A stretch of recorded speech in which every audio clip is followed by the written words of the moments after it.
All right, ladies and gentlemen, at this time, we want to welcome you to Focus on Liberia. Welcome, welcome, and welcome. My name is Anthony Sia. In the house, we have Mr. Dennis Job. We have also William Bernard King. Uh, Dr. Ballah Kemah is our guest for today, and we are just having a conversation with this brother who we have followed, uh, trying to contribute to the national conversation as it relates to not only our country but to us as Liberians. And we believe that his voice is, being heard out there. And so we want to see uh, what are the issues that he wants to share with all of us that we need to hear. And so, welcome to this broadcast. Hit that share button for us.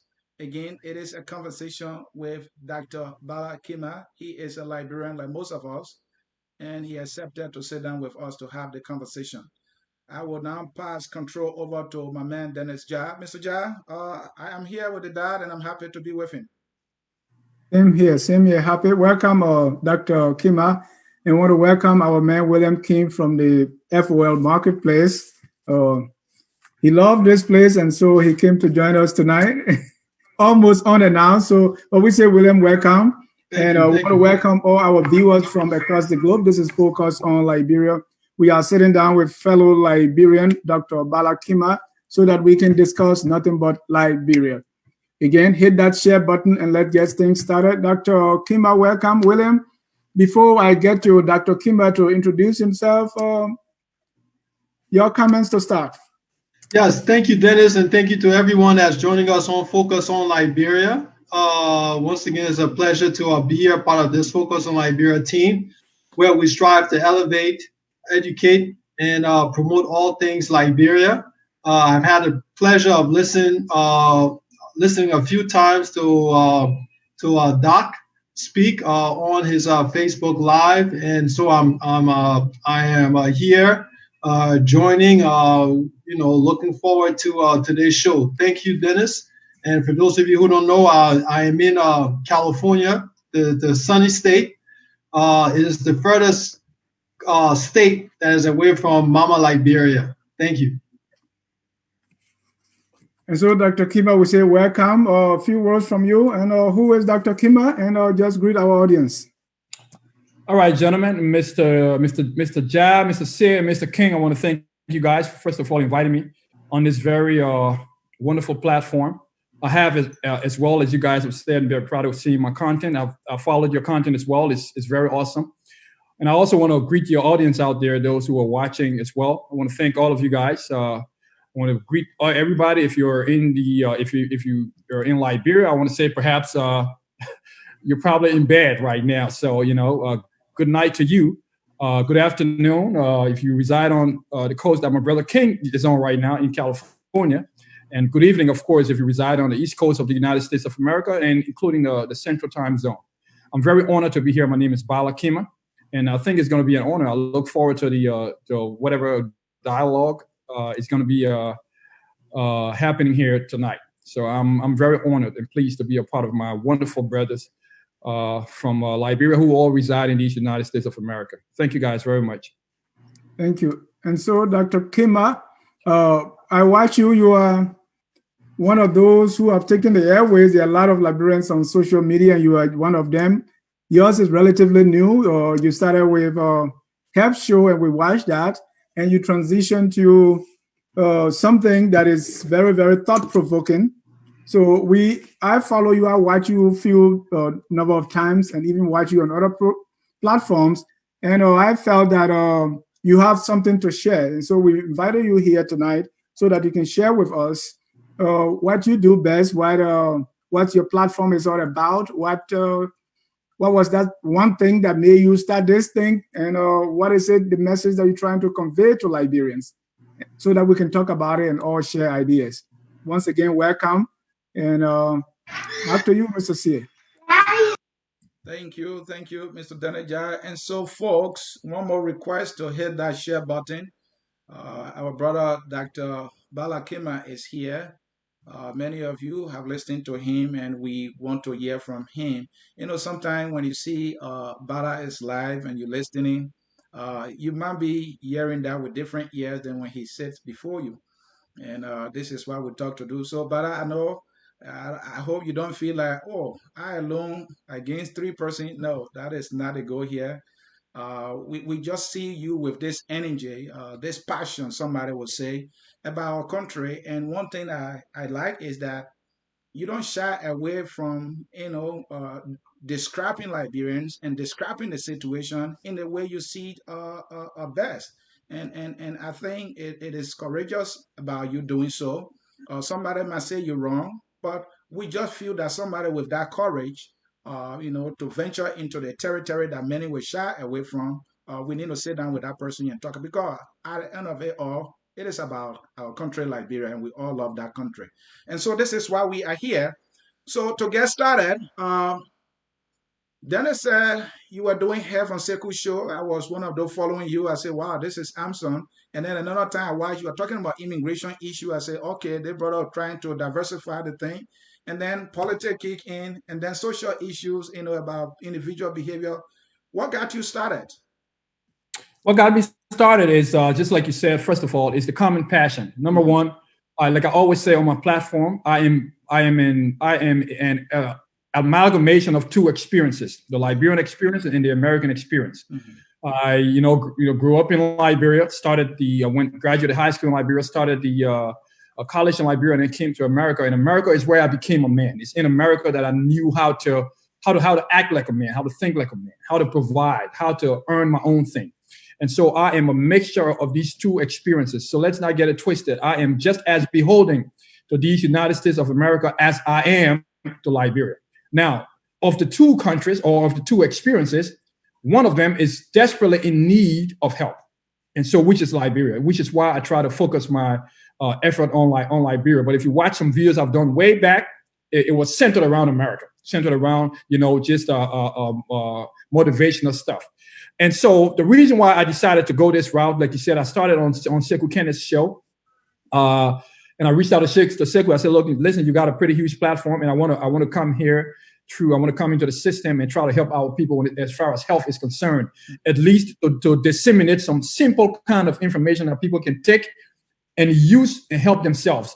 And I started off by talking about some of the most prevalent, some of the most common, diseases that you find are ravaging people in Liberia and in America as well. When it comes to hypertension, hyperglycemia, hyperlipidemia, and stuff like that, or to be simple, high blood pressure, high blood sugar, and high cholesterol. So I did a lecture on those extensively, for as best as I could for the layman's person to be able to understand. Right. But then I realized that since we're in a health arena, let's touch on what seems to be the most pressing health situation or at least what I see to be the most. Hang on one second. I got a call coming in. Let me try to get back to the screen here.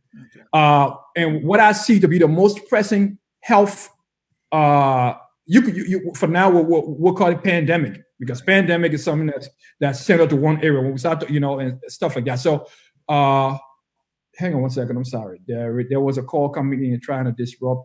It almost disrupted my screen here. And so I decided to start to focus on mental health. I think, and not forget the word mental health, but mental state of being. Maybe we should put it that way. Because as I started to look at the Liberian experience and what has happened in Liberia over the past decades, you would come to find that some of the very same precipitating factors that led us to think certain ways, those factors are still endemic amongst us. And we still have those kinds of thought process being live. And so as a result, we are still operating in this mindset, but yet expecting a different result. We as humans, we all desire a very good life. We all want a wonderful, honorable life, a life that we can provide for our families, a life that we can have, have that dignity to live as a person. And of course, that's lacking in Liberia to a large extent, and for so many reasons, right? Government embezzling of funds, and just a whole host of reasons. But it seems like the approach that we have tried to apply to try to solve these problems are not bringing any kinds of results that we desire. Case in point, we saw the 1989 war because of the way we decided to go at it. We saw the 1979 rice riot. We see these things. A couple of days ago, we saw tires being burned on the streets in Monrovia. If we continue in the same path and continue to try to solve this problem the same way, you are going to go nowhere. But because you're going to perpetually get the same results that you've gotten in the past. And so that's where I feel maybe I should come in, put the diabetes, high blood pressure to the side a little bit. Let's talk about our mental state of being. Let's try to focus on how can we fix this, and that's why.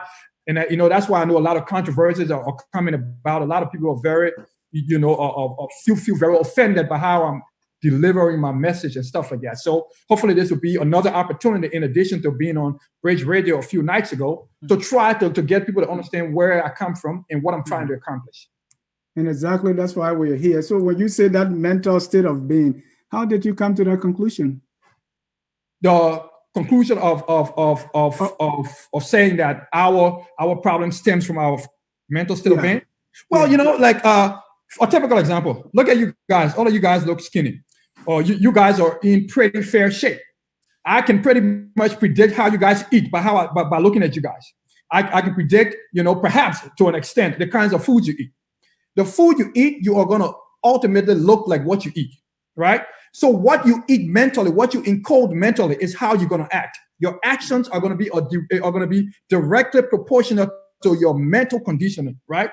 And so because of how we have been conditioned as a people for generations now, we come to find that every time we try to solve a problem, we are going to go back to that mental conditioning that we have had, and we'll try to tap into that to solve our problems based on our mental conditioning. And it seems to me that our mental conditioning over the past decades has been ill-advised, right? So I think it's about time that we try to look at things differently. Try to look at, example, how we elect our leaders, right? The premise from which, or the blueprints that we are going to set to elect presidents or ultimately senators and representatives and superintendents and all this stuff. We need to have a whole nother blueprint set for that, because perhaps whatever litmus test that we have been using in the past has been ill-advised, and that's why we despise our leaders so much, and we go after them on a perpetual basis. So my argument is stop going after government now at this point. I'm not saying give them a pass or give them a leeway, but maybe let's visit the premise for which we actually elect these people. Maybe something needs to be tweaked in there, because these people are directly representing us. They are a direct enantiomer, direct stereoisomers of who we are. So because we elected them based on our thinking, based on our preferences. So let's now, maybe we shouldn't be electing people because we like them or because they're famous. Maybe we should think a little deeper. And so at the end of the day, I think everything goes down to our mental state of being. We need to fix that. Once we fix that, Liberia will be the best country on Africa that she is actually supposed to be. Ballah, before we come to decision making, let's see if we together can find a root problem. Yes. Every problem must have, a genesis of it. You were talking about precipitating factors. Why you think might be the precipitating factors of this problem that you have come to realize today? Besides the war, are there other things that you know about or you want to share? Okay, so when you say precipitating factor, right? Mm-hmm. Those precipitating factors were fueled by certain mental conditioning. All right. So I know, and of course, I think I talked to Mr. Jai the other day. He actually helped educate me, because I didn't know certain things about Liberian history far back. So we talked for a while. I don't know if he told you, we talked for a while. He actually helped me understand some things. But the bottom line is this, right? Whatever the precipitating factor is, whether it's due to how the government is acting, or is due to hard times or hunger or so forth and so on, right?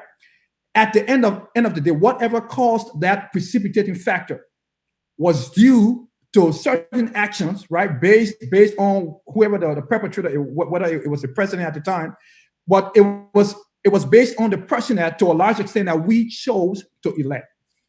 And of course, we don't choose to elect people hoping that this president is going to come and be bad to us and act in us certain ways. But I think, I think if we visit a little more or think a little more about what we want as a people, what are the priorities, what are the things that we want to see prioritized, and then find someone who we know beyond a shadow of a doubt has a proven track record of being able to bring these things into a play, then irrespective of what the precipitating factor is going to be, we are going to come to find out, listen, at least we are putting someone there now who we know that is going to do the things that we want to do. But at the end of the day, regardless of the precipitating factor for burning tires in the street or for 1989 war, at the end of the day, everything stems from our mental condition. The fact that we were so willing, as soon as Charles Taylor came to the border, we were so willing to join him to expand his army and fight as rebels, right?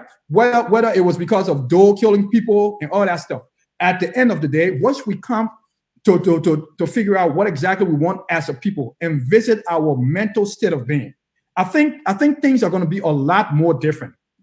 A typical example, my brother, we see people wanting this particular government to be gone. Understandably so, because perhaps this government is very corrupt. So it's probably understandable. But then you see them looking to people who perhaps you can just tell, that they said that there's a saying in Liberia, by Christmas Eve, you know how Christmas will look. Mm-hmm. You see the actions of some of the people who are leading them into that.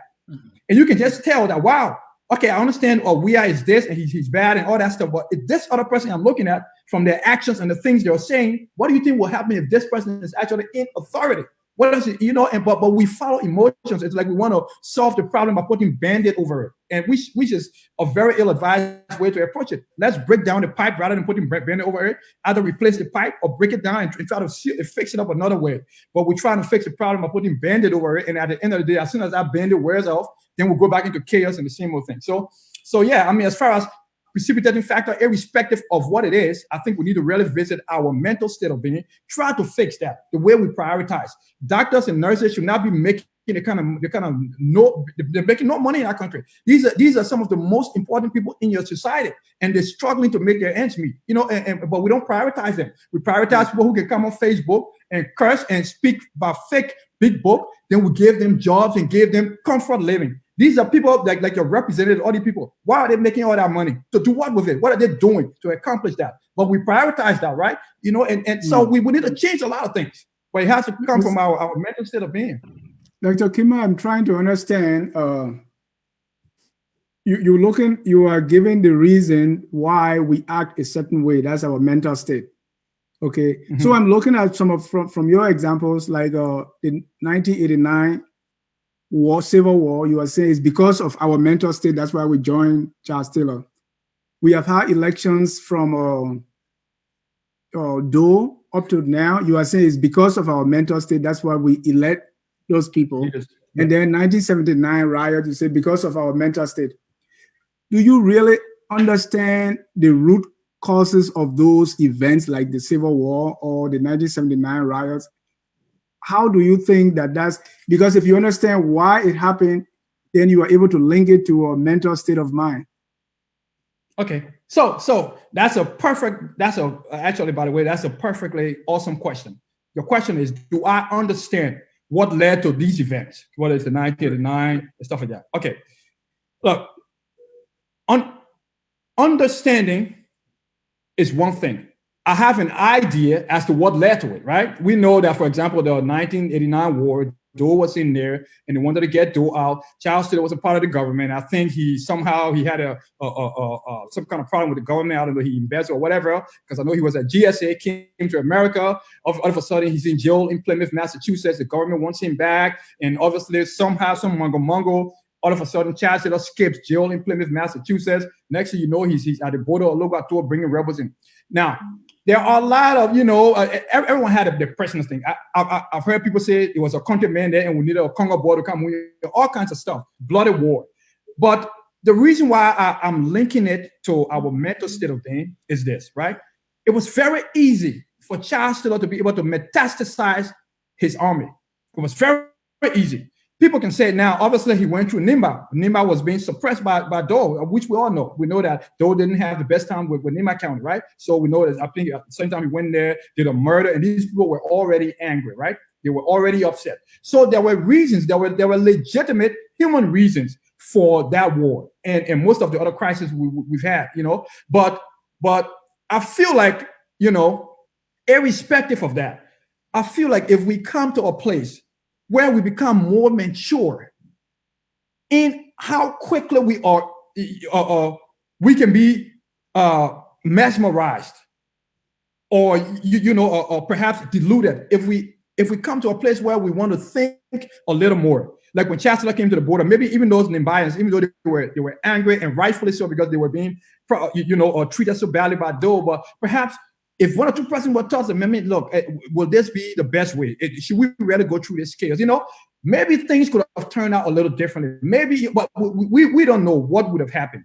But I'm just assuming that, in fact, not assuming, but I'm very certain that if our mental state of being changes a little bit, right? For these kinds of things to happen, irrespective of the reasons, I think it will be a lot more difficult, right? It will be a lot more difficult for these kinds of chaos to be successful in the country if we started to maybe think things through a little more. Dr. Ballah, just let's look at, because that war is not unique to Liberia.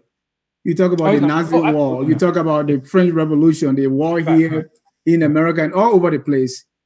Are you making that same argument that it's because of their mindset, because they were more susceptible to be fooled or to be mesmerized by those people? That's why they fought? No. So absolutely, war is not unique to Liberia. And sometimes, in most cases, war is very much important. And I want to be careful to say that I don't want to make this conversation all about war. You know what I mean? When I talk about our mental state of being. Oh yeah, it's not just. I'm just using one example to understand. Yeah, one example. Yeah. But another example could be the fact that we don't have war anymore. God has blessed us, and we have been able to go through this horrible experience, including Ebola and so forth and so on. Right? At the current point now, right? Let's just talk about the burning of tires. Because and don't get me wrong, I totally get your question. Your question is, am I saying that all these wars that are happening, it was just simply due to the fact that people got mesmerized and got deluded? That's your question. Yeah. But I want to make sure to say that this is not just simply about war alone, right? A typical example, like the burning of tires in the street, right? That was a protest. It was intended to be a protest, right? Right. I feel like the people who did this act, these are people who are hurting. These are people who rightfully need a resolution so that their lives can be made better. But to a large extent, as we all have been hearing, they took instructions from people residing in the comfort of these United States of America. Risk their lives, risk the potential of being arrested and prosecuted and put in jail. They risk all that. And it was easy for them to do that. They were willing enough to do that, irrespective of the fact that, like I said, they need help, they are struggling, and there is real struggle in the country, and perhaps it's due to the government or whatever the reasons are. But I don't think that by burning the tires or causing any other destruction in the country would help the case. Because let's take for example, if this president decided, I'm talking about we are now, if he decided, like, I want to retaliate in a very violent way. Let's say later on in life, he gets prosecuted for that and maybe sentenced to prison. At the end of the day, what if these people who risk their lives at the instructions of people living in the comfort here in America, risk their lives and perhaps would have been killed? Why would you be so willing to do stuff like that? How about talking, like if someone instructs you from America, say, get on the street and burn tire, how about you ask them, is there another way we can go about this? You know what I mean? That will prevent us from causing havoc, causing anarchy in the country. Because and I'm just looking at all this and I'm thinking, if we thought things through a little more, and I know when you're in certain situations, you don't have time to think, but sometimes, I feel like if we thought things through a little more, we are going to be more selective about our actions and how we just go about things. And it'll be better for the country. Because burning tires now probably fending off future potential investors. You never know, because people are seeing this and say this place is continually volatile. You know what I mean? Right. So I'm just saying, like, these are many other ways that we can go about things. It's not just specifically due to the war. And yes, to a large extent, I completely get that, because violence is never the way. But let's also look at, just recently, all over the United States, they were burning stores, they were looting. How do we link that to the mental state? Did someone get them because of their mental state? So the same war questions, that's why I'm trying to draw that parallel to the George Floyd or riots. That's a proper question. What is that going to accomplish? Burning stores in America, and actually I saw a video of Black man in California, because George Floyd's murder hurts everybody. Trust me, not just Black people. I mean, you can see other races being affected, right? I saw a Black guy in California. I think it was in LA area, literally taking a whip, running after these young Black kids who were trying to burn his store. He said, "Listen to me, I work for this. My wife and I put everything into building this store. What is it going to benefit you guys from coming to destroy what we have built? I'm a Black person myself." So look, that obviously you can definitely link that to mental derailment, right? I mean, and at that point, it's probably coupled with emotions, because people are emotional at that time. So whatever comes to their mind to do, they will do it. But that doesn't make it right.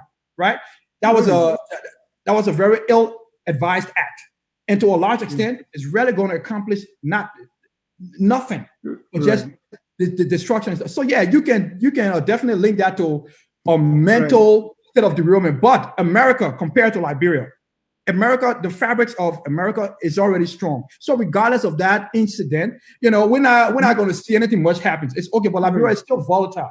I get that, and I don't want to take too much time from my other colleagues, but I just wanted to get that, because if you link this to mental, becoming delusional, forget about, because we are all people, and people behave the same way.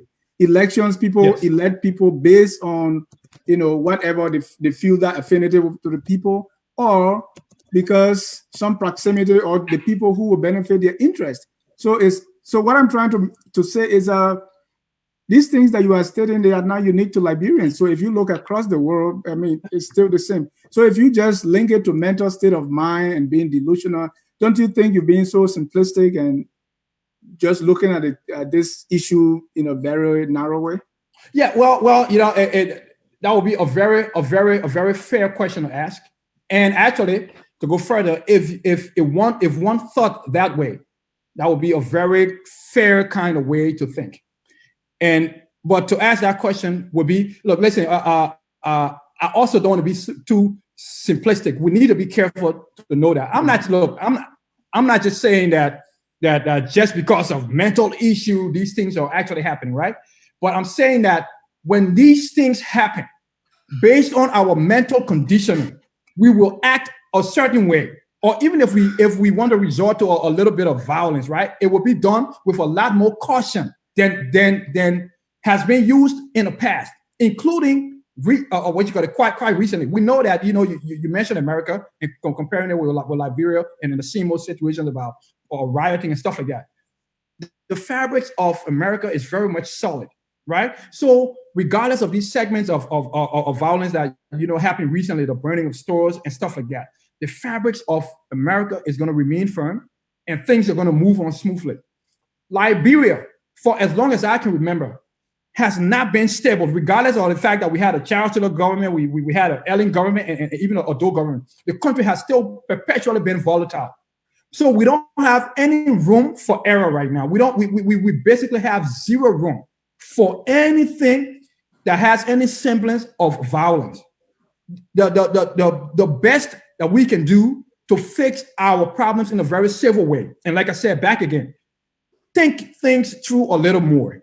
Think about the premises of what we want. What do we want to see? What do we want to see the trajectory of this country go in, Liberia now? And then who are the kinds of characteristics that we think that we can insert into places of authority that could bring these things into reality? How about instead of electing somebody because they were one time a famous person in the world into the most powerful position in your country, how about thinking about, regardless of whether this person is famous or not, is this person really capable? How about that? Maybe if we would have thought things a little more, we wouldn't be complaining now. Flip the script. How about if we say, rather than following the the oppositions, right? And just looking at them and saying how they are propagating violence. What about thinking about, who is really capable of taking this country in the trajectory that we wanted to go in, regardless of how massive the opposition is and how they have a lot of allies in America and stuff like that. Who is really capable? Maybe we should think things through a little more. And like I always say on my show, the sad thing is people in Liberia, most of them are doing so well. Some of them got 2-3 houses. Some of them living a better life than some of us here in America. But for some reason, they think they still have to take instructions from people like us in America. And this is one of the things that I usually say, and people get mad at me and say I'm very rude, I'm condescending, but it's a fact. I include myself in it. Most of us are not doing. Yeah, go ahead, brother. Ballah, you are a science guy. There's this popular science saying that to every action, there is always an equal and opposite reaction. The reason I'm bringing this thing is that sometimes we tend not to look at how it all started. The George Floyd case, you understand how it all started. I mean, the whole world protested because of the manner in which this guy was killed. Why would anybody want to just jump in the street and burn a tire for no reason, even if somebody instructs them to do so?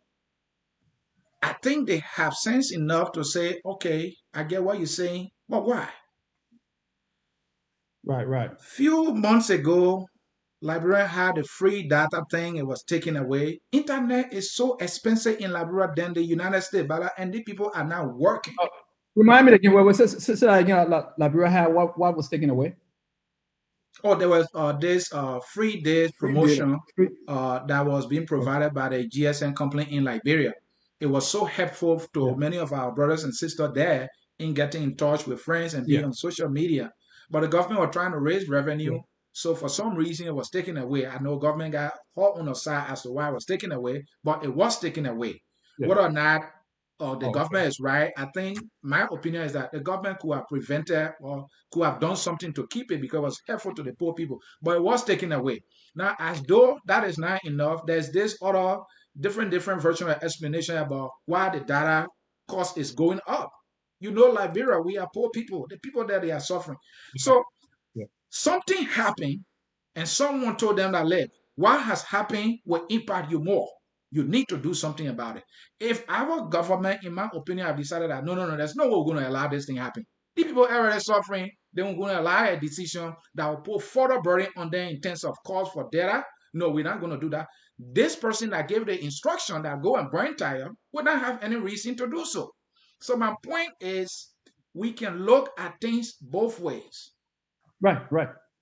So there's another way to say, okay, why you burn the tire? You are wrong for burning the tire. Yes, the person might be wrong for burning the tire, but how it all started, maybe also we need to look at that. But I want us to make progress here a little bit and bring William in.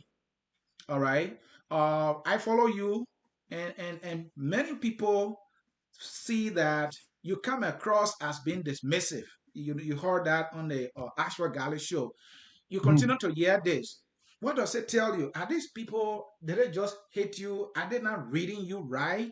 What's your assessment now? Because this thing has been coming consistent to you that you've been dismissive. You generalize all the time. What do you have to say? First of all, I think I have been, and now most of the people I'm talking to continue to remind me that, listen, our people take things a certain way. They're not like, for me, I've been in America for a while now. And we know how people are frank in America, how people are honest, people are blunt. You know what I'm saying? Right. So yes, there is and no man is infallible. We are humans. There are some things that the four of us are going to change when we leave off this show that we did a few hours ago. So true. So no one is infallible. And so after, like I said, I told you guys, remember I said I became a man in America. So everything I know about, being a man, I learned in America. And you learn these things in America, then one thing for sure in America, people are blunt. People are just straightforward, right? It's hard for people to just beat around the bush too much. Politicians do it in America, but the people themselves don't do that too much. So yes, perhaps the way I've gone about things, and it hurts me that people feel this way, because at least if I was a rich man, they say now it would be better. But I'm going to say I'm a poor man.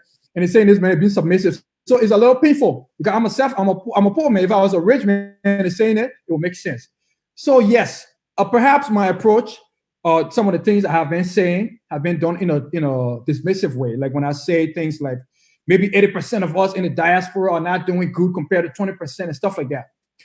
And a lot of people getting offended by that, and I don't know, and maybe just because I'm different, it's just me. For me, if I'm in America and someone says that, I won't really to get too offended, but I guess everybody's different. So some people getting offended by that. But the other thing is, some people have called me to say, my man, you're being conservative with that percentage. It's probably even higher. Some people have called me to say, my man, it's probably even 90% of us that are really not doing as good as we could. But I said, no, I'll just keep it at 80 for my propaganda, purposes. Keep it at 80. Keep it at 80, because if saying it is going to motivate me or motivate somebody else to do something, then that's a good thing. But yeah, you're right. So as far as the way I have gone about things, as you guys have noticed me on social media, for some reason, God decided to bless me with a lot of energy. So when I'm doing my deliveries, my energy is also a part of it. And you see how I go about it, And so, yes, of course, look, if people are feeling offended and saying I'm being dismissive, absolutely not. Because just remember, a lot of you guys are doing better than me in life financially. So I'm not any kind of rich person to say I'm being dismissive to your plight or whatever. But at the end of the day, you will get to understand that my aim is the good of your life as a whole, and as the country that you say you come from, you claim to love, right? That's my goal. Because I feel like, to be honest with you, I always say I think Liberians are the most talented Africans. We have the most potentials. If we put our minds to do something, we can do it. But I think we are desperately underachieving in the greatest country on earth, America. We are underachieving compared to other, African diasporans here in America as well. And so that's why I go at it that way. And then sometimes I add in the sauce of saying, mostly our Facebook influencers, right? The politicians and stuff like that in America here. When they're encouraging these violence and stuff like that, I don't like that. I don't think it's right. I don't think it's fair to the people back home, because I think the people will listen to them and do those things and then put themselves in harm's way back home. And then what if this government decides to start going after people in an aggressive way? What are we going to do? I think most of these people are trying to use those people back home as sacrificial lambs, hoping that George Weah will get vexed, kill one or two people, and then they will jump and say, yes, we'll tell you. But at the end of the day, the people back home need to realize then at that point, they would have been used as sacrificial lambs. So if the people here want you to parade, invite them to come to Liberia and join you. Lead from the front, not from the back, not from the comfort or somebody else's country, like giving you comfort, you sit down, you relax. You want to do it, go there and join the people and be a part of it. I just think it's hypocritical to stay from a distance. Dr. Kemah, you say in one of your broadcasts, Liberia is a shithole country. You also mentioned that 80 to 90% of those of us in America are engaging in acts that are irrelevant and counterproductive. You also said for every the country, to Liberia, for every 10 Liberians 8 of them are not what America would have expected them to be. I said I want to ask for Galley's show, and other things that you have. Is there anything that you remember saying that you want to take back? I don't know about. Okay, so that's a trick question, of course, but I don't know about take back. I don't know about take back. That's a trick question, of course. But but Mr. Jai is my big brother, so of course he's been doing it for long. I don't know about take back, because here's why I say I don't know about take back. Taking back, it takes away from the essence of what I'm trying to accomplish. It takes away from the essence of what I'm trying to do. Even if that was wrong? Huh? Even if something you said you come to realize was wrong, you will not take it back because it will take away the essence of what you're trying to do. If it was wrong, I would take it back. Yeah. If it was wrong, I will take it back, right? Okay. But so before I come back to the take back, if I want to take anything back, can any of you guys have any one of you been able to come up with a statistical percentage of those of us residing in these United States? I'm talking about Liberians now, in these United States, right? Take a percentage to take a tally of, on a percentage basis, how many of us are, doing awesome. I'm talking about making use of the perfect opportunities here in America, compared to what I believe is just about 20% of us. Have any one of you guys been able to come up with any number to actually dispel that? Should we be using your measurement of No, no, Armstrong no, no, no, no, no, no, no, no, success? no. Use your own measurement. Whatever you term as success. So somebody who moves to the U.S., maybe live a refugee life, arrives here. The next thing he knows, he got a job at Walmart. They paying him maybe $15, something he never dreamed about before. He got a lay apartment. The next thing you know, he got a lay house. He got his girlfriend. They got married. He's like, oh, I'm Yeah, doing it's different from well. what. This person does Yeah, not have ambition to say, oh, I want to get this degree. I want to get that degree. I'm helping my parent. That person is doing Amazon. In Dr. Ballah's judgment, hey, why can't you go to school? So this is what I'm saying, right? If no, Dr. no, no. Yeah, Ballah yeah, wants but yeah, this, yeah. listen, Ballah. If What Dr. can you go Ballah to wants school this and what person to else? reach it, let me learn. If you want to, if you want this person to reach a full potential, because the opportunities are here, and I think that's why you're speaking to. All Yeah, right, that hey, I know you're doing okay. I know you're satisfied, but this you can do way more better than what you're doing right now. So why you can't do your message in a way that, hey, fellow Liberians, whatever you are, I think you might be feeling okay, but there's a lot more you can achieve. The sky is the limit. Other than coming, bunch of these people, they are underachieving, they're not doing much enough, But again, that's your style. For me, I don't have problem with it, but I am saying yeah. there is always a better way to do your message so that it will not come across negatively as Because other that's people are saying condescending. it. And yeah, and that's a perfect point you made. But I think we forgot to add something else to it. Mm-hmm. So when I do say Mm-hmm. a lot of these guys are underachieving, actually at that point, every time I say that, I'm talking directly to the people back home, and I'm saying, Mm-hmm. listen, a lot of us here are underachieving. We are not who you think we are. We are not what you're expecting us to be, right? We are not the leaders that you're expecting us to be. What's So your basis for saying that? Where you got that from? Perfect question. The basis for actually saying that is exactly what I'm trying to get to. The notion that somehow people can look to us here in America, right, to take their guidance from, right? And rightfully so, because why America is the greatest country that Earth has ever seen. But it doesn't mean that all of us here are operating on that level. And people take instructions from us to do certain things in Liberia. And whether it's acts of violence or just whatever, right? I am trying to tell people back home, listen, because if you notice, a couple of people call on my show say, yes, my man, you're right, man, because for some reason, we think y'all over there can be looking down on us. Mm-hmm. So I'm trying to create that bridge to say, listen, no, and rightfully so, you're right. Sometimes we act that way, but we are not who you think we are. Just because we're living in America, some of us can barely sleep in our own houses that we have, or can barely drive our own cars that we buy, because we have to hustle on a daily basis to be able to maintain this life that you guys see us having. So to a large extent, even though you're in Liberia, you got $100 in your pocket a month, but at least you got your peaceful house, nobody behind you, nobody, putting pressure on you. So to a large extent, a lot of us are not doing as best as we can be doing here. So just know that most of you are doing better than us. So stop looking to us and thinking that we can just mesmerize you and delude you and tell you to do stuff, and you do it and disrupt your life. But yes, I mean, like, as far as can I take something back? Look, my approach is what I can take back. My mode of delivery, I can take that back. You know what I mean? Liberia is a shithole country, whatever that means. Okay, perfect. But you didn't read the entire sentence, right? I said, according to President Trump, Liberia is a shithole country. And then I went on to propound on why I think President Trump might have been right. And then I went to the fact that, like it was just a couple of days ago before Astro Gala show, we were talking about, I think on the show, in fact, we're debating, is Liberia the poorest country of fourth poorest, right? Anywhere in that area, 10 to 1 to 10, at the end of the day, you are in that shithole space. Let's be honest. It's not a very honorable place to be. And it's a shame because the two oldest independents in Africa, Ethiopia and Liberia, the distance is so wide. Ethiopia way up there. In fact, I think last December, they did the launch of a satellite in space along with China for agricultural purposes. But the idea is they're moving in leaps and bounds. But at the same time, we're still doing Amanda Awezu all day on the street. That means we're not ready yet. So those kinds of attitude, that shithole attitude, look at the countries around us. They're still doing Amanda Awezu, but they're still developing themselves. But we do Amanda Awezu as the sole event of our time. That's what we're focusing on too much. And I got a little bit, William, your turn.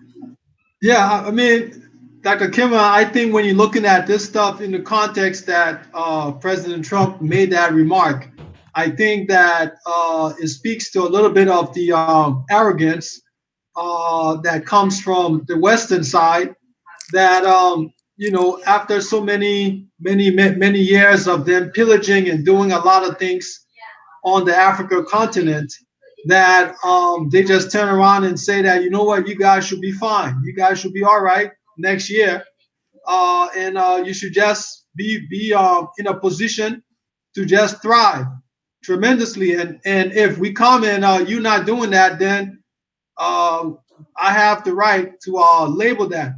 So I think when you really understand that heavy loaded statement that President Trump makes, it isn't something that I think that swallows down well, and also to use those terminology to describe something that we've gone through, that we've experienced tremendous opposition and so forth. I think it's very painful. And I think when it comes from someone of your status as well, to maybe say, hey, this is why I think that he may be right, folks are definitely challenged. So the stuff that you're trying to accomplish in getting people to listen, to like buy in, I think for the mass majority, sometimes that kind of statement will kind of turn us off, because we who are intimately involved with the width, depth, and breadth of Liberian culture, history, and so forth, yes, we want to be far ahead. I think that's a consensus for all of us. But when we already at this low point, to then have one of our own, say like, okay, man, you know what? Yeah, you are. I think that No, there's a we huge are. struggle. We are. I said, you said, I said we are, not you. I don't say you are. I said we are. I mean, to try to even agree with that statement from President Trump is something where it's like, no, we don't want to even be associated or affiliated with that kind of what do you call it, labeling. Completely not. It's not acceptable, because Africa as a continent and Liberia has helped build the Western world. We built the U.S. So how is it that one of our own we believe should be defending or holding up that whole banner, but the criticism, the level at which you're trying to impose like a mental strategy on us to motivate us to do something, I think that it gets lost in the harsh criticism. Oh, So, okay. but I mean, I know that you're someone who you have a love, you have a passion, and I think, other than that, I'll let Dennis lead with some of the other things he wants to maybe drill down a little bit on. But that's the only thing that I really take, is that the context we can associate with that context, and we do work hard. Liberians, there are some study, maybe also social media study. It shows that Liberians are one of the, I think, second or third hardest working immigrant class when we come to this place. And to what Anthony mentioned, if I come from a place of abject poverty and I'm able to get to the point where I'm able to have an apartment, putting some money in my pocket, sending money home, I've achieved a certain level in the Maslow's hierarchy that I feel that then I can begin to speak to make my country better. However, it needs to be very temperate. I'm not encouraging violence. Thank you. Perfect, brother. Perfect. Can I respond before Mr. Jack comes in? Yeah, sure. Yes. Okay. Yeah. Oh, you say something? Okay. Yeah. That is a perfect, layout of how you laid out the point. That's perfect. And actually, if I didn't, if I wasn't careful, I was going to sit here and feel guilty from the way you laid it out. But I won't feel guilty, because here is my reason. First of all, here is how you laid it out. You said, you talked about the struggles that we have gone through, of course, like the Africa has gone through, obviously building the West and stuff like that. Now, I'm sure we've all heard the saying that charity begins at home, or The most effective disciplines that we all can ever get in life, we hope to get it at home than to get it in the public square, because usually the public is not as sympathetic to us as our parents will be to us. So we know that. And like you said, obviously I'm a part of the experience. And it was not about talking down to Liberia. And obviously every time I talk, I include myself. But we can choose to take this at face value and say, look, you're saying that Liberia is a shithole country, or we can look into the reason why I said it, which I've mentioned on my show. I said, listen, guys, we are operating under this umbrella. And I notice I didn't say I agree to what Trump said about the entire Africa. I only chose Liberia because Liberia was where my concern is where my desire for the place to become better is. Now that I don't care about the rest of Africa, I focus on Liberia. I said, and according to Trump, Liberia is a shithole country. My dear brothers, we have been very much, I know we've gone through all these things in life, in our country, our history, and it's very sad, but we have not been nice to ourselves as well. And we're coming to find that to some extent, we are willingly now operating and doing certain things that will keep us under. A typical example, we have elected officials, or even if it's not elected officials, sympathizers of elected officials, right, are willing to encourage corruption on the highest level. And that stuff has become okay. You got roads in Liberia, you can barely leave from one point to another without jumping in ditch and all that stuff. These have been problems ever since I became, cognizant. These have been things that have been existent in the country. And we continue to promise ourselves to do things about it. We look into our social media space. We see where the bulk of us are drilling to, right? We are more interested in shows that are belligerent, right? Shows that are belligerent and cursing and stuff like that. You see what I'm saying? When someone comes up to say something of substance, we attack them. These aren't exactly, to me, acts of to a large extent, people who are not operating under that umbrella that President Trump described. We are more better than that. We are better than the Ghanaians. We are better than the Ivorians. We are better than the Nigerians. There is no reason. May I have a point of correction? Yes, sir. Yes, point of correction. So, but what you're saying is globally a human position. So, for example, action movies or KTLA, Los Angeles, when they have like a high-speed chase, their viewership goes up, right? Controversy goes up. You have, you have, political convention, not popular, but if there's a fight at the convention, all of those things are things that people are attracted to. Yeah. Now, how do you say then that this is just relating to Liberia, where we say we just love these controversial, heavily argumentative topics? But that is human nature. Again, I'm glad. I appreciate it every time when you bring in the American society. But like I said, I think in the beginning I did. There's a reason why I said in the beginning I am a mixture of two experiences. But one of the other experience doesn't need much help. Is the other experience that I think needs help, right? So you are right about that. America is set. People will do what they want to do at this point because they're set. We are volatile. We are a volatile society. Let's get there first, at least. Let's get to that place where we are set. And then we can start to naturally encourage these other things. But right now we need all hands on deck. All hands on deck to bring this ship to a perfect place. And then we can start. The people that set here, they can do that stuff now because they have built themselves. Like I was saying earlier before you came in, I totally believe, my brother, because I'm sure most of you have interacted with other Africans in America. My brother, we are, I don't want to say someone better than the other, but we are endowed with a lot more potential than these people, but yet they are shining than us on a percentage basis. Because somebody argue whether more Nigerians in America than Liberians, yes, but on a percentage basis, though, you will see a less percentage of us doing doing less than we are capable of doing compared to the percentage of these other people. And just really, to be honest with you, I have seen that the Liberians we have the greatest potential to actually do these things. And like I said, I agree with you, brothers. To an extent, my delivery, okay, has not been has not come across well because of how I've been saying it. People say, "Oh, you sound condescending," and I totally understand that. And like I said, it came with my nature, the nature of just living. I'm a lot of energy, and I'm one person. The reason why I choose my friends now because it's hard for me to pretend. I don't know how to pretend. If something is not, if I don't jive with it or something, I will let you know.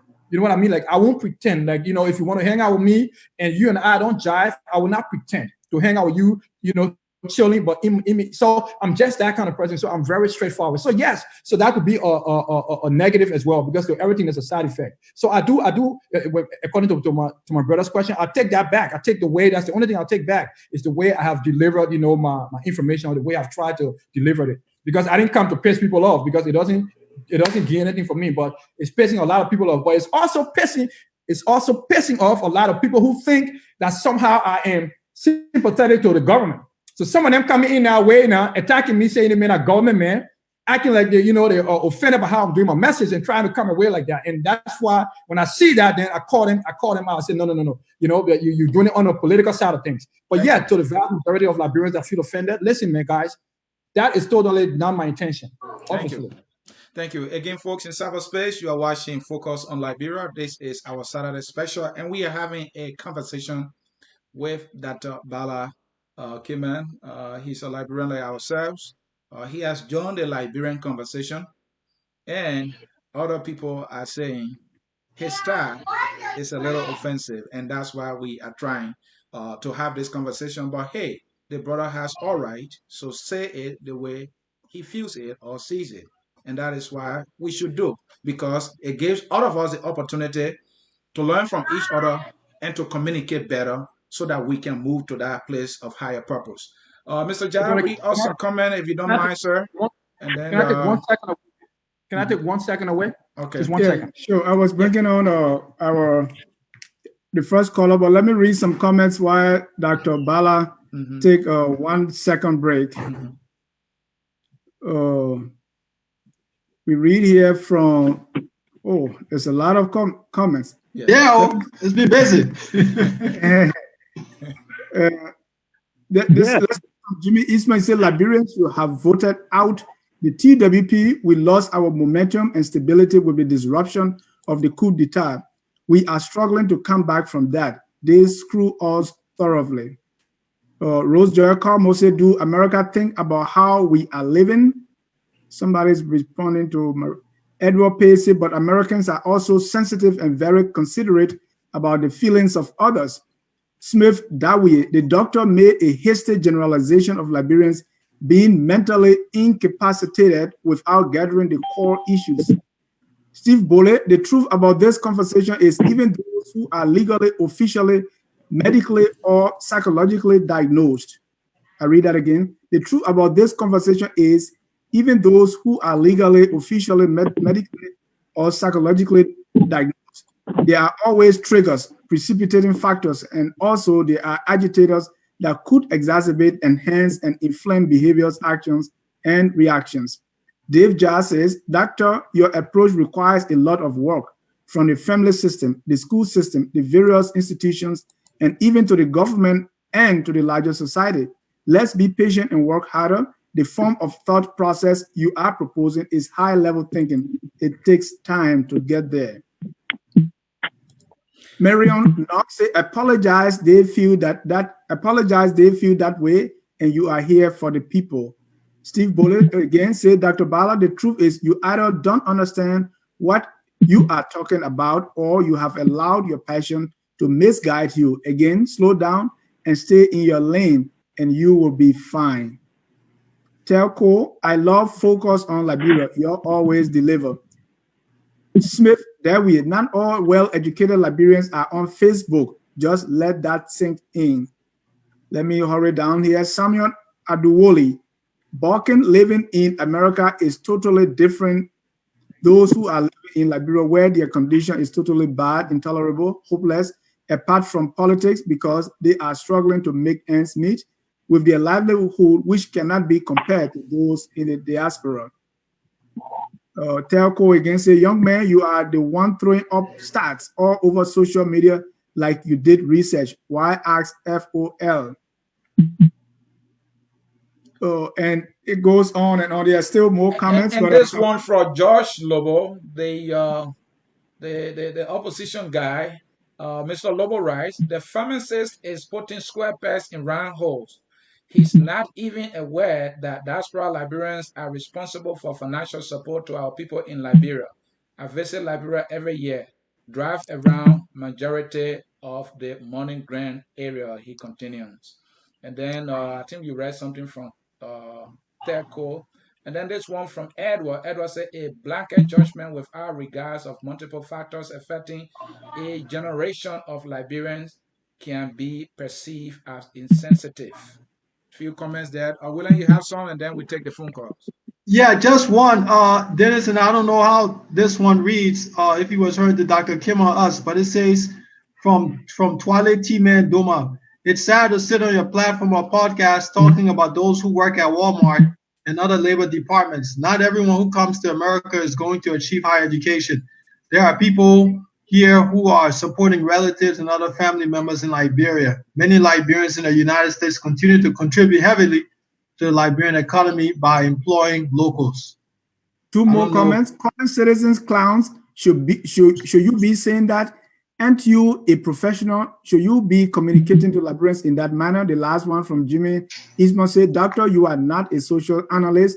Your argument is not based in social science. Respond to some of those comments, and then we take our callers. I'm not going to respond to all of them. But I'm going to pick out a few of them who I know are just, like I said before you guys started reading the comments, some of them are just politicians and want to come out and pretend as if they're so offended. Number one, George Lobo. He's a politician, political guy. Somehow these guys are under the, George Lobo, I know you're watching me right now. Somehow you guys are under the illusion that if someone is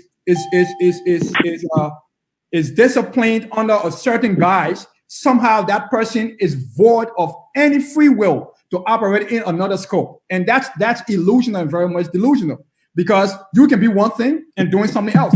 As far as I know of George Lobo, I think he's a financial guy, but he talks about politics all the time. Should I say don't go into politics? No, it'll be ill-advised. I credited him. I said, look, you look like you could be a good politician. I told him that. So that notion, you guys have to dispel it from your thinking faculty. Just because someone is in the medical side of things doesn't mean they can talk about something else. Then George Lobo also made a point on Seku's, Ashford's show that he made tonight. I want to talk about. He talked about, do I know the numbers or how much Liberians in America sent to Liberia? And I didn't even respond to that because it was so irrelevant to what I'm trying to talk about.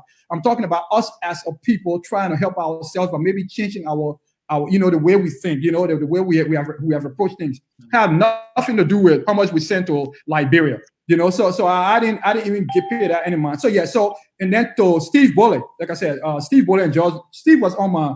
I did a short show and Steve came as a guest. Like I said, they are both under that same illusion. And as you heard Steve say, stay in your lane. So somehow these guys are void of the understanding to know that there is a word called being versatile, and that word means you can do several things. Maybe not effectively, but you can do several things.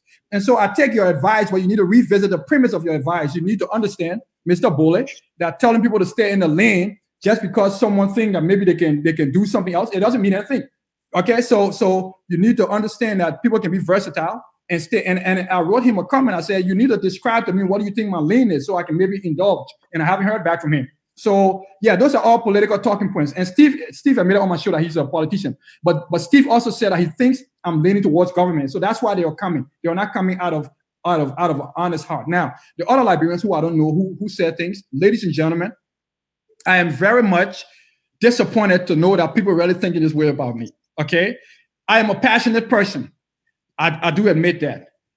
The way I've been bringing my information across, it has been wrong.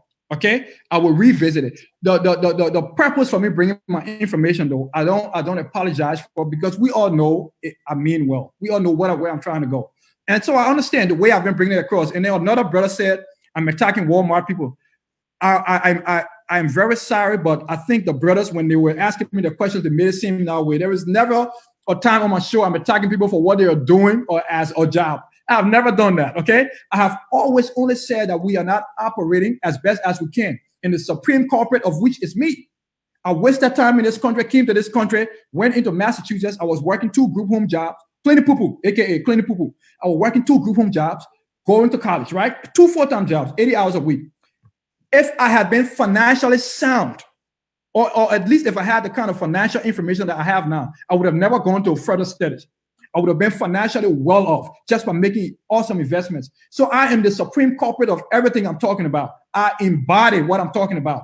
And even now at my age, I am so underaccomplished compared to how far I could be in life. And it pisses me off every day to think about it. I am way up on the scale of 1 to 10, I would say at number 2.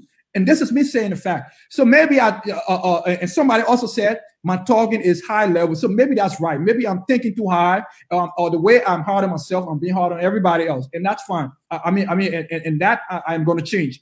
I will. If anything, I'm going to change. It will be that, because it's how hard I am on myself. I am so way underaccomplished. It's embarrassing.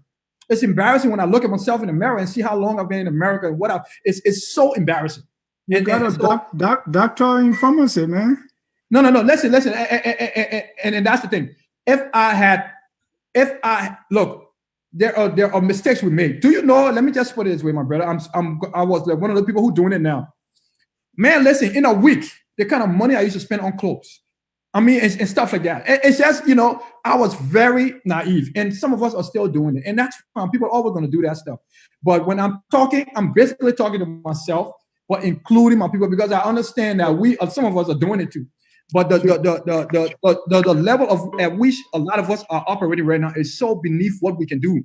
And you guys will continue to bring whatever America. I'm talking about Liberians, because that's the place the help is needed, So but the George Lobo question or Steve Bullitt, these guys are just coming out of politics.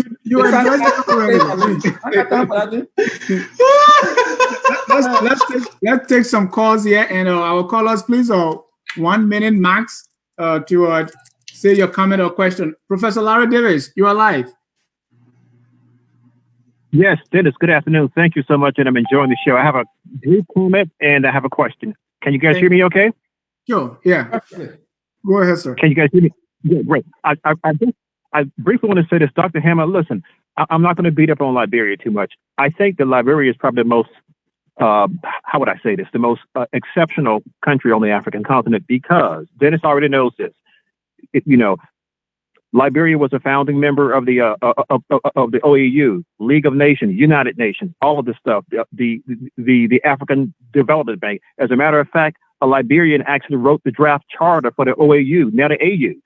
But here's the issue that I have with Liberia. I think Rwanda is a wonderful example of a country that went through a horrific situation where a lot of people were killed.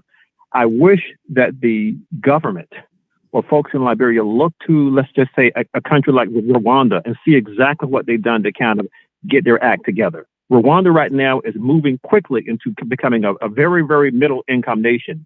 And what they've been able to achieve in the last 25 years is absolutely phenomenal. Liberia has only 4 to 5 million people. It's not Nigeria. Liberia should be a middle income country. It could be easily a middle income country in 20 years. So that's my comment. I'll listen to you guys up here. Thanks so much, Dennis. Thank you. Hey, the host, that gentleman that just spoke, because he's probably going to be the only caller that is going to speak to everything I've been saying. He mentioned Rwanda, things that I say on my show. So what's his name? Because his comment will be the first thing I will address, because I'm sure the rest of the people are coming. Larry Davis. Okay, cool. All right, let's take our next caller. Steve, you drop in the queue. So you phone number 0120. You are live. Your name and where you calling from? How are you? Thank you for bringing me on. I'm Asmana Thomas from Baltimore. I have a contrary view about Dr. Ballah. I don't know how long he has left Liberia or how long he's gone back there. But assuming that Liberians are underachieved in America is totally misleading, because let's take, for example, okay, I'm just giving an example. I'm a Liberian living in America, okay? I came here, earned a degree, and I'm living in a home, and I'm able to pay my bills. I'm comfortable living on my wages that I make, 2 weeks a month. And I still support my relatives in Liberia. And remittance from Liberians here even more than what government is doing for the people in Liberia. Secondly, the underlying factors of the street black, setting fire on the street black. If you knew what brought that, going back to protests that have been going on in Liberia, war crime court protests and what have you, why have government done to address the issue, but coming out to attack Liberians as to the way they feel, the way they think, and the way they do things in Liberia? Thank you. Thank you, brother. Let me take the next caller. That's Martin from Ohio. Martin, you are live. If you knew what brought that. Yes, hello, can you hear me? Yeah, Martin, go ahead. All right. Good evening, everyone. Been following the show. I want to thank the doctor for addressing some of the issues, but I think a lot of time we focus on not the context, but the content, or content versus context. Right now, I think we're forgetting the point. Hello, can you hear me? Yeah, we're forgetting the topics. Liberia history, we'll go back to history. As an educator in America, you can only teach what you know. See, the Liberia problem is lack of education and lack of exposure. We need to educate our people. Not academic education, but we need to educate our people just to know and understand and know how to process things. We do a lot of things along tribal line, and we do a lot of things along political line. When you look at the history of Liberia, the diaspora Liberians or the Congo people that came to Liberia, they took that way of life. They took what they learned here. They didn't educate our people because they felt like educating our people, they will compete with you just like they were treated here.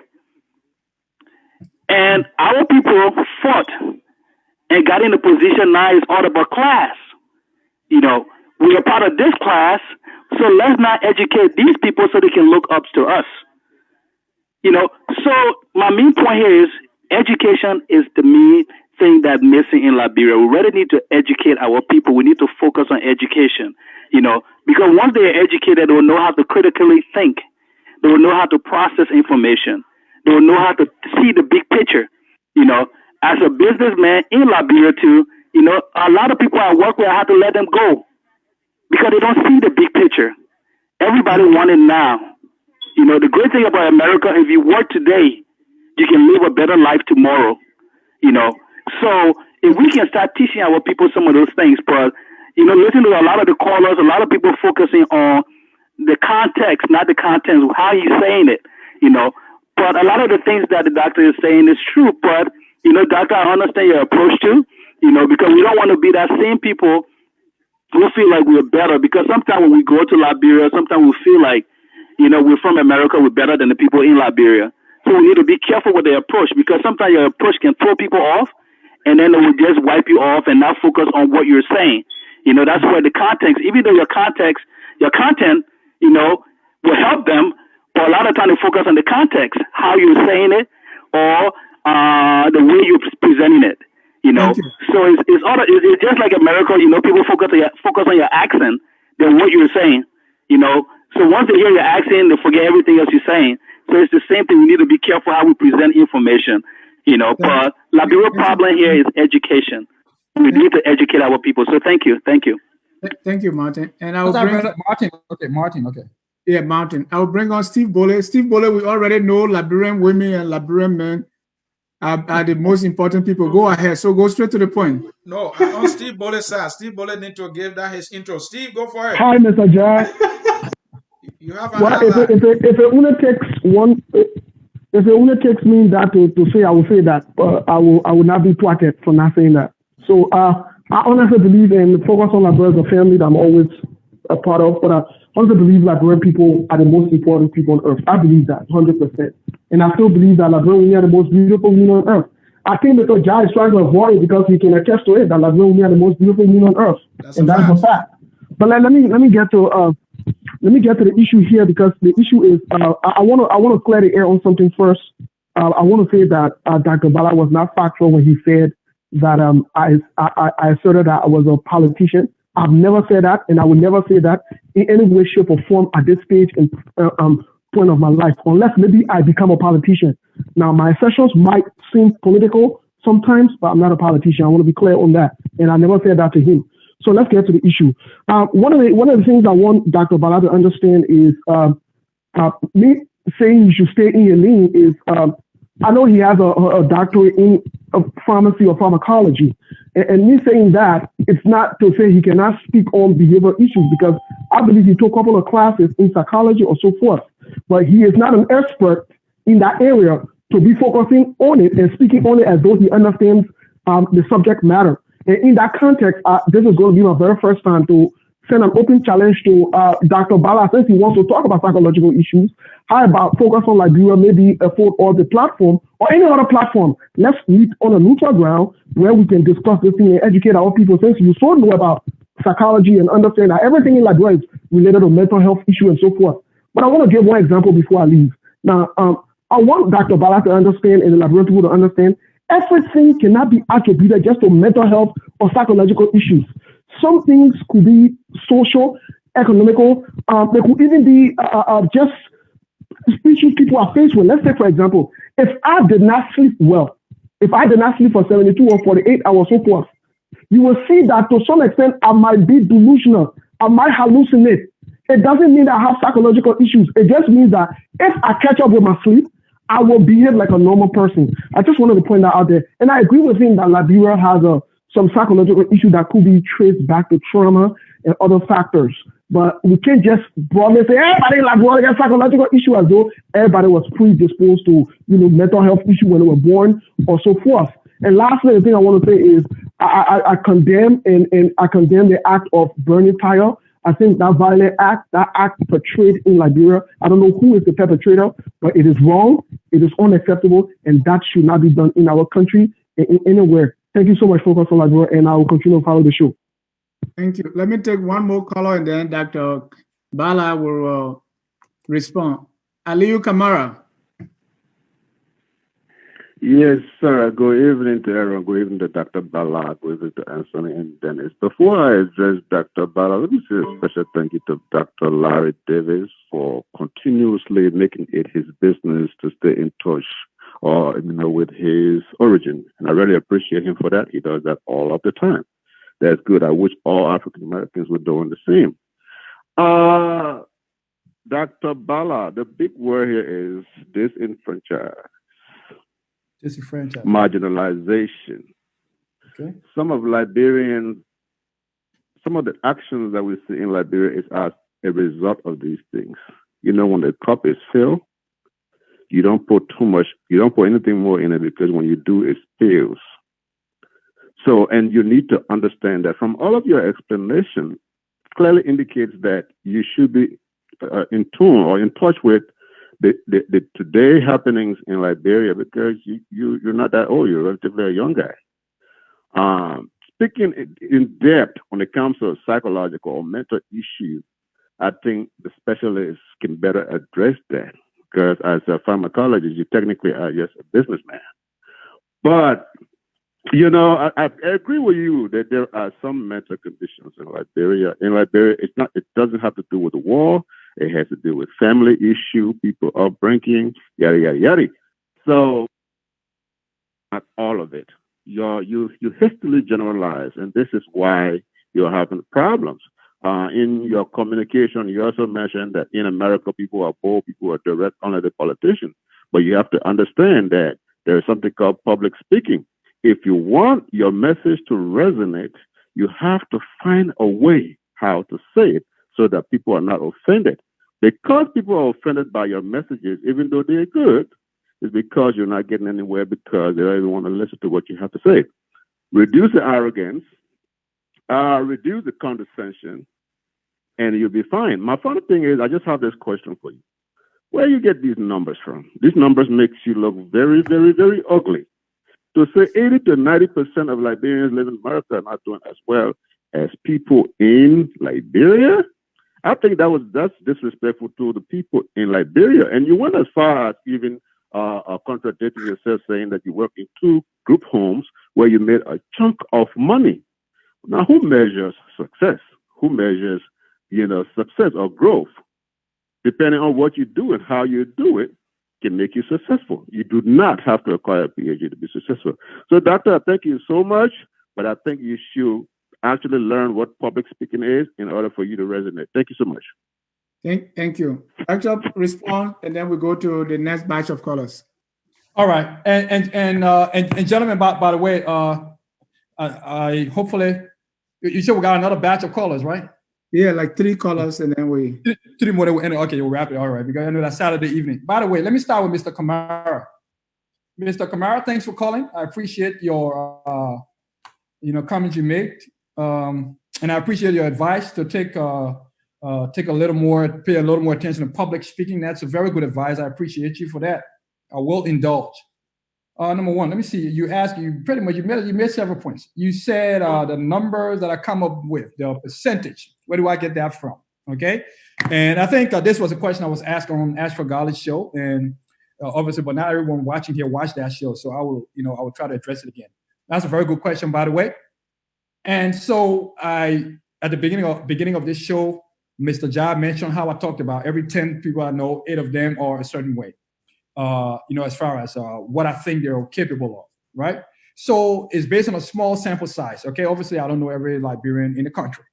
But at the end of the day, my intention, okay, is to draw attention to the fact that we are a lot more capable than we are exerting ourselves.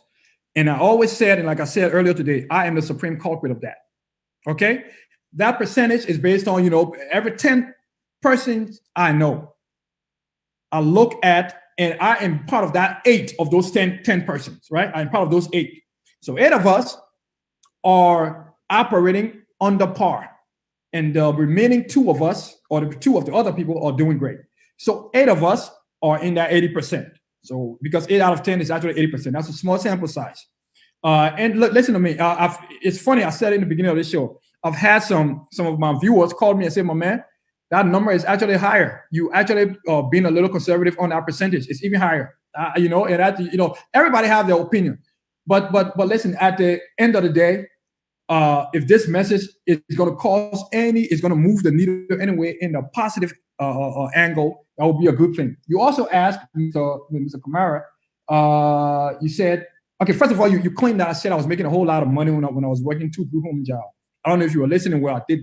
I never said I was making a whole lot of money. I said at the time, based on what I was able to acquire from those 2 group home jobs, cleaning poo-poo, at the time, if I did not have the kind of thwarted thinking that I had back then, there are certain kinds of investment that I would have been able to make that was going to prevent me from going further to learn, to kill myself and go learn more po and get bald head. I would have been smarter about my actions. So it makes and people are getting this whole thing twisted. And you're coming to at me personally rather than like Mr. Davis said. All right, look at look basically to a large extent at what I'm trying to say, irrespective of how I'm coming about. And I have willingly said to my brothers here tonight that yes, I'm going to revisit how I come about. And this is not like a career to me. So it's not something that you're going to see me every day of the week. This might be once a week, eventually maybe twice or twice, once every 2 weeks, because it's not something that I'm just doing it. It's more for me. It's like a charitable thing. Okay. So yes, but whenever I do come to say these things, which I will be saying some more of, is I'm going to come in a whole different way. But I will say the same things because those things are true. Just like another brother said, most of what Dr. Kemah is saying, or I hate to come and say Dr. Kemah, most of what Ballah is saying is true. And so it's just that the way he's saying it. And it's true, and we all know it.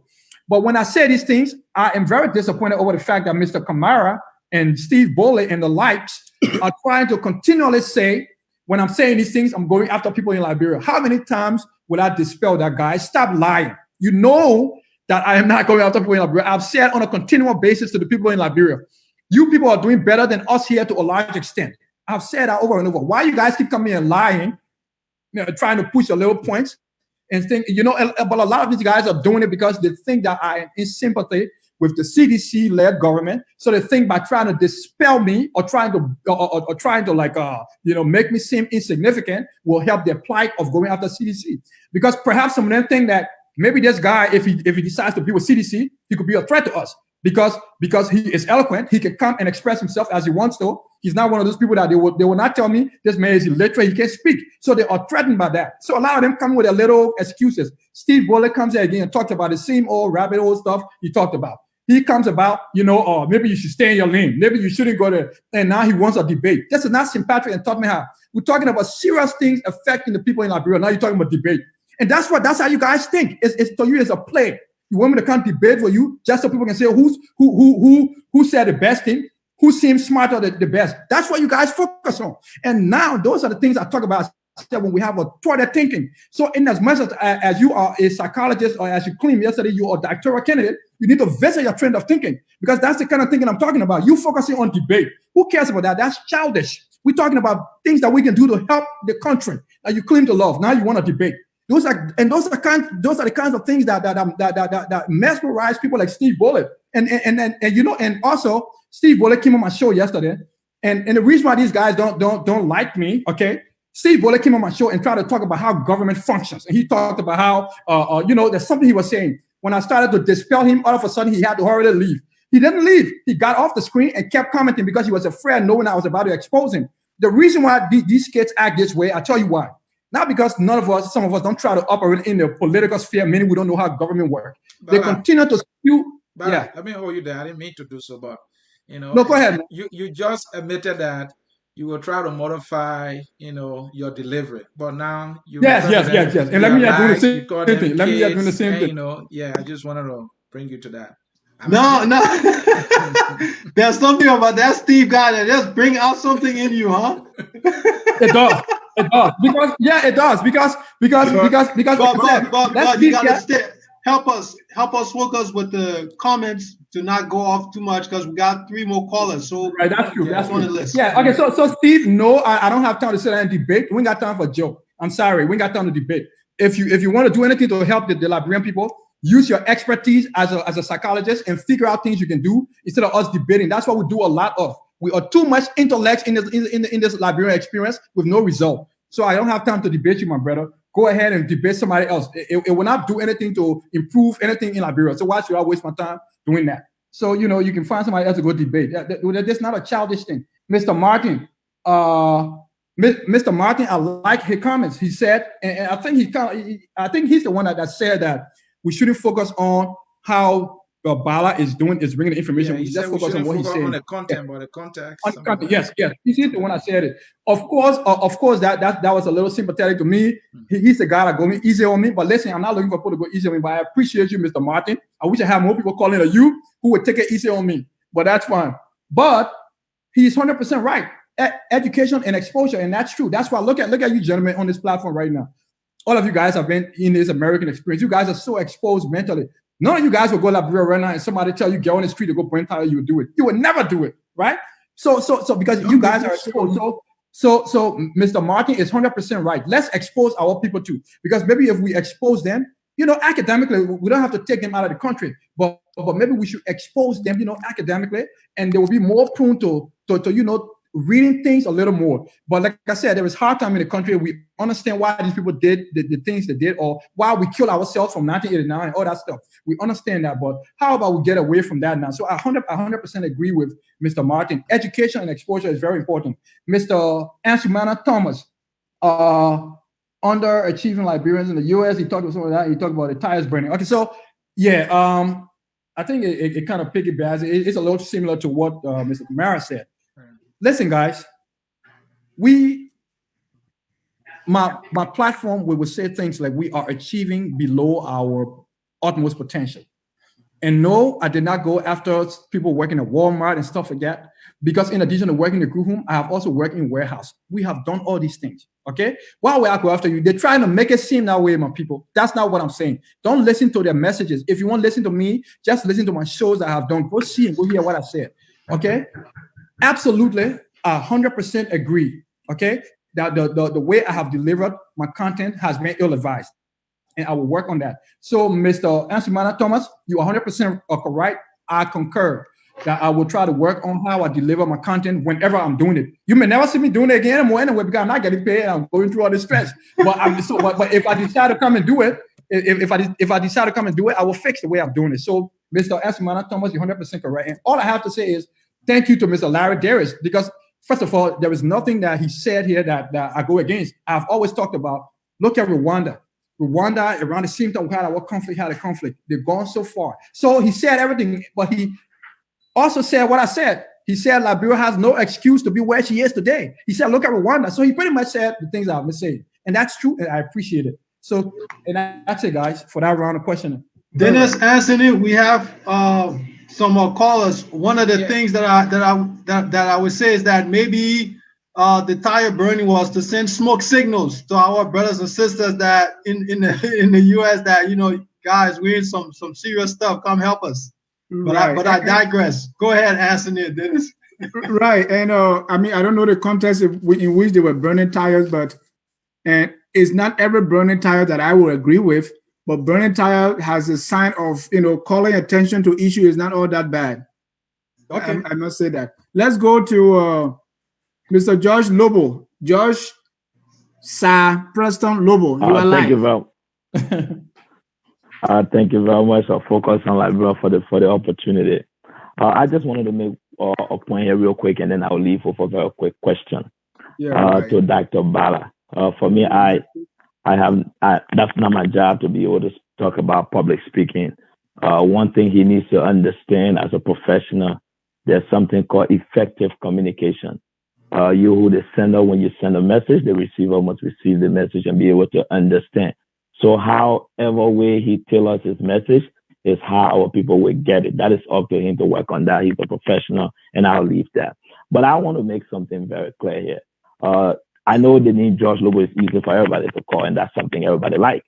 The comment that was read was a response that was being made by Maria Satan. Not even me. I didn't write asking you about people who send money back home. So when you get done with this show, I want you to do yourself a favor and then go back and read the comments and see what I wrote. But let me say one thing to you today, to the medical doctor. Not a medical doctor, but a doctor, psychologist or pharmacist. Yeah, you're a doctor. Let's just leave it like that. But let me say this. What I wanted to understand was what measure, what metrics, or what yardstick is he using to measure success? Because he keep on using the word that about 80% of Liberians in America, for example, are honor achiever. And now my question, but the reason is, who determines achievement or accomplishment? Is it based on the academic degrees you acquire? Is that what it's based upon? Because if that is his argument, then I would tell him Mark Zuckerberg is a college dropout. So is he not accomplished? Here's what I want the doctor to for him to do for us. It's very simple. I do agree at some point in time that there are people in Liberia, especially after 14 years of civil war, people have not been properly rehabilitated. So when he talks about the issue of mental issue, that is true. There were young people who fought war and saw a lot of things. So they need some attention. That's true, but not everybody giving what he's saying. And I just want the doctor to understand Liberia's fundamental problem. Can I finish my statement, sir? Yeah, I would appreciate that. Let me finish. You will have your time to respond. You will have the time to respond. Let's be very civil. I understand. I like your passion, your energy. It's good for you to be able to give people the chance to speak. Please. That's one thing we want to do, okay? I've been listening to you. So here's what I want to say on this issue.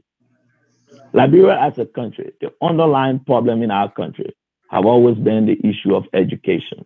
Because many of the things that have happened, the more people know, the better they are, the more they make good decisions. And it's so unfortunate for us in our country that many generations upon generations have grown up not knowing. So it is not because of the traveling will help, but at least if the education was provided for them to be able to know and have skills, youth empowerment. And I mean, like Steve Bode said, so when people send invitation to you for a debate, I think it's an opportunity because there are a lot of things you say here today. The 1-2 minutes we have to be able to call in, we might not have that time. So sitting and coming back again, maybe there's a point we want to clarify. And I want you to do away with something, doctor. You talk about Rwanda, I keep using Rwanda as an example. just for you and many other Liberians who always use Rwanda. Rwanda had a 100 days genocide that happened where 800,000 people died. And just for the record, Rwanda did not destroy any hydro dam at the cost of 60 million that they had to rebuild. So those of you who try to compare Rwanda with Liberia, you have been wrong. You cannot compare the level of destruction that happened in Liberia with Rwanda. Rwanda war was not as dirty as that of the Liberian civil crisis. So you all need to get out of it. And here's another thing I will help you with. From 1994 to 2014, Rwanda received 12.5 billion in aid. That money was directed straight to the government. You can't say that about our country. So we understand there have been a lot of things. But here's my greatest question for you. Can you tell us today what structure, what mechanism have you put in place to be able to adequately address this mental health crisis that you have been outlining that you want to address so much? Can you please tell us that, the structure you put in place? Thank you. Thank you. Let's take our last caller, Dr. Ballah, and then you can. Last caller is Rose Joy Carmore. Rose, your comments or question? Hi, how you guys doing today? Again, I would like to say thank you to Focus on Liberia for hosting all the good shows online. But anyway, I want to address George Lobo. He just got off this thing. It's a saying in Liberia, it says, let the quote on your eye before you go for somebody else's eye. He wants to talk about public speaking. No, George Lobo. You should be the last person that should talk about public speaking on this platform. Because your public speaking demonstration is worse. You know, you sound like a madman every day in your car.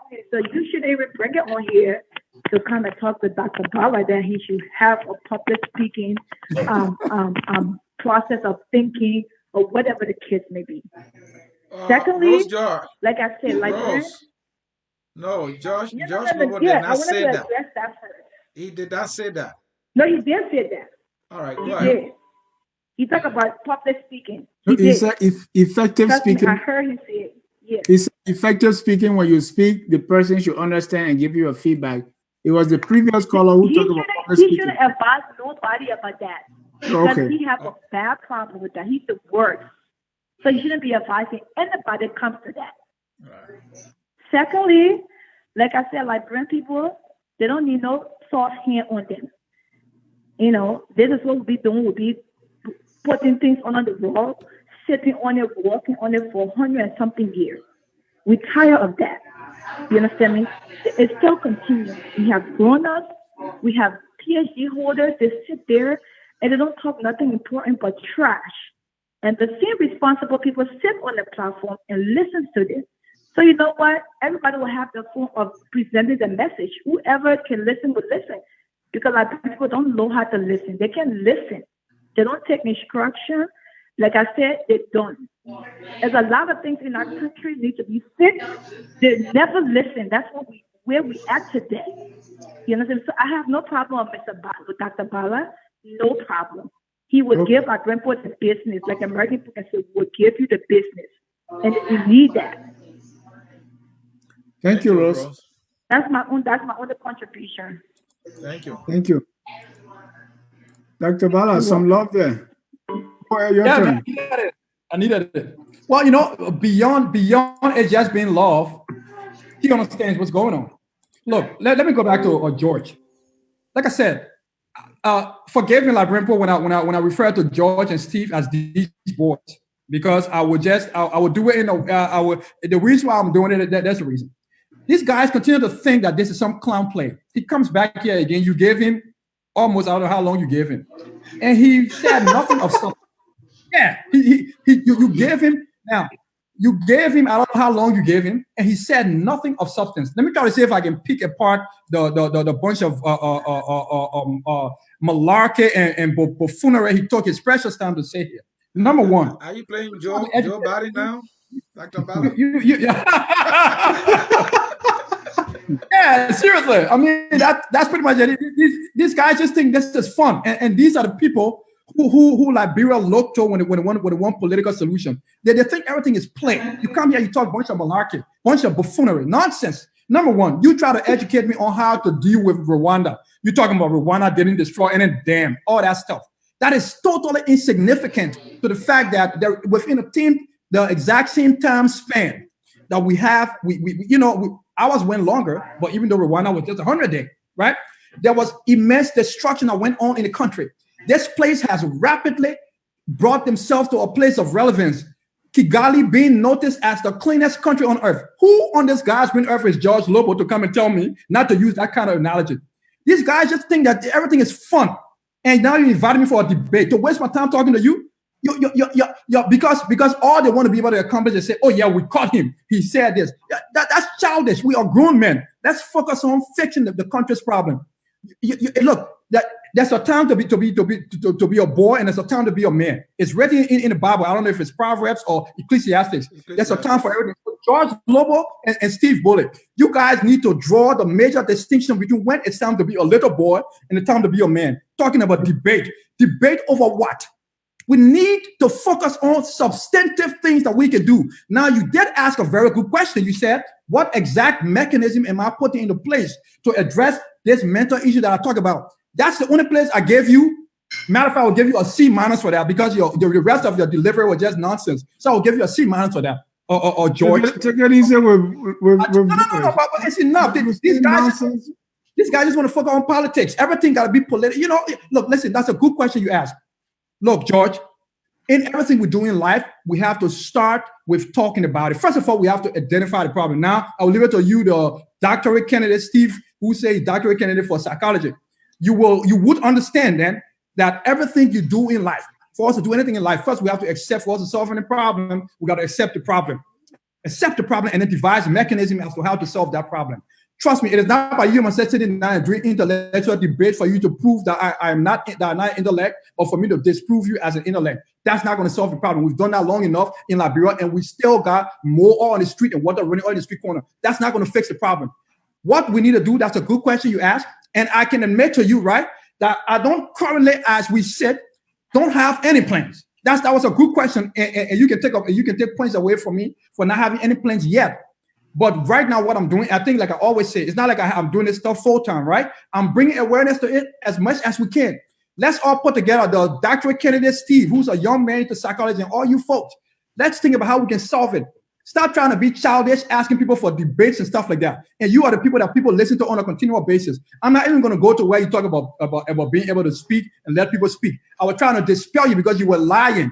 And when someone is lying, I have no temperament to sit around and let you finish lying. I had to keep you in your track and tell you that you were lying. You were lying when you said, hang on a second, when you said, I said every Liberian got this mental problem. You intentionally lied there. You did that purposely because you're trying to paint me as a certain way. Because a lot of you still under this illusion that somehow, because I don't dance with the same dance that all of you dancing in America, talking about your opposition, because I don't dance with that dance, and somehow it seems to you guys that I'm with government when I'm not.